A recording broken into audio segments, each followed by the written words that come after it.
Okay guys, dalam video kali ni saya akan bagi honest review tentang Royal Q setelah sebulan saya menggunakannya.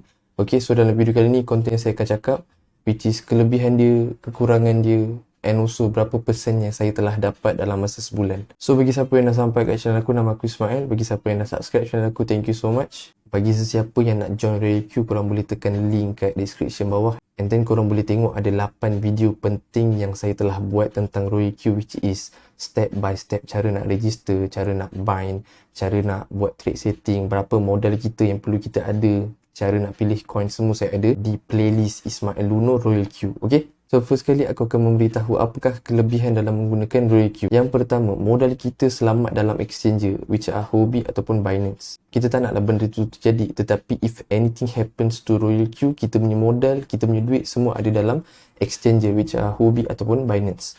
Okay? Tu reason yang paling utama lah. Okay, yang kedua, robot ni completely dia yang akan buy and sell untuk kita. Okay, which is bila kita dah set up dia punya trade setting, bila kita dah settle dia punya take profit ratio, dia punya take profit callback yang saya ada buat dalam video trade setting tu kan. So dia akan completely beli dan jual untuk kita tanpa henti 24 hours kalau kita set cycle. Kalau kita set one shot, after coin yang kita beli tu telah dapat profit, dia akan sell semua tu one shot and also cycle lah. But saya lebih suka cycle sebab dia akan buatkan untuk kita tanpa henti. Cycle ni, dia apabila dapat profit, dia akan beli balik. And then dia dapat profit, dia beli balik. And then dia sell. And then dia buy. Dia tak akan hentilah kalau cycle. Bermaksud dia akan membuat 24/7 untuk kita setiap hari. Yang ketiga, which is yang paling kuat juga, dia ada satu sistem which is susah untuk normal human being untuk buat, which is sistem martingale. Sistem martingale ni memang digunakan untuk trade lah. Instrument financial, which is forex ke, crypto ke, ataupun apa-apa instrumen lain. So memang menggunakan sistem martingale is the best lah, which is dia akan beli layer by layer. Dia punya konsep lebih kurang sama macam dollar cost average, which is dia akan beli sedikit sedikit sedikit. Okay, dan konsep ni sangat-sangatlah bagus disebabkan contoh kalau modal kita ada 1000, dia tak akan beli sekali 1000, dia akan pecahkan. Dia akan beli satu per satu layer apabila market jatuh.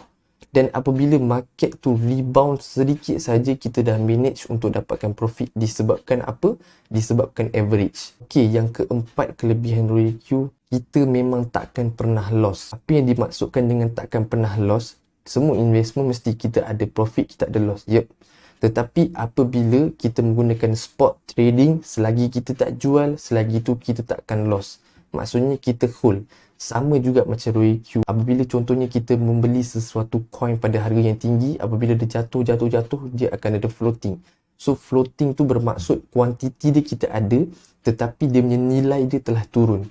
So cara dia macam mana? Cara dia kita just tunggu untuk market recover sebalik and then dia akan sell untuk dapatkan profit without any losses. Okay guys, dari segi dia punya kekurangan pula, yang first kali kalaulah terjadi banyak sangat floating, dia akan mengambil masa yang lama untuk dapatkan profit balik untuk certain coin.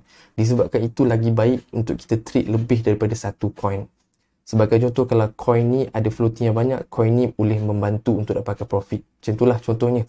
Kita kena tunggu in order untuk robot tu nak execute untuk dapatkan profit. Tu yang first kali, which is kalau ada floating yang terlalu banyak. Yang kedua, in order untuk kita dapatkan profit yang banyak dalam Royal Q ni, modal kita sebenarnya kenalah besar. Okay? Which is kalau modal kita kurang daripada $500, okay, still kita akan dapat profit, but takkan terlalu banyak lah. Okay? Okay, yang ketiga, which is market bila dah jatuh, dia akan start dia punya martingale system. Apabila start sahaja martingale system ni, kita kena prepare lebih sikit modal. Sebab basically macam trade setting yang saya telah buat, dia akan menggandakan. Contohnya kalau kita punya first buy in amount 10, apabila reach dalam 2 layer dia akan jadi 20, and then 3 layer dia akan jadi 30 ke 40. Boleh tengok balik kat trade setting saya. So basically kita kena prepare modal yang lebih sikit ikut kepada kita punya bilangan coin yang kita nak trade. Tetapi basically saya ada membuat video lah tentang berapa modal yang sesuai and also bilangan coin yang kita nak trade dalam video ni. So boleh check lah. So that's all untuk kelebihan dan kekurangan Royal Q yang saya nampak buat masa sekarang. Okey, dari segi saya punya persen overall dalam masa sebulan, hari ni dalam hari yang ke-35 ataupun 34, basically in 30 days saya dah manage untuk membuat 16% lah overall, which is sangat-sangat okey lah. and also over my expectation lah, sebab saya target untuk dapatkan 10% saja, but sekarang saya dapat 16% in 1 month. Sebagai contoh, kalau dapat 16% in 1 month dalam 1 year, saya dah manage untuk dapatkan approximately dalam 190% ataupun 192%, which is banyak sebenarnya. Yang 16% saya dapat ni merupakan profit lah, overall profit daripada modal saya lah.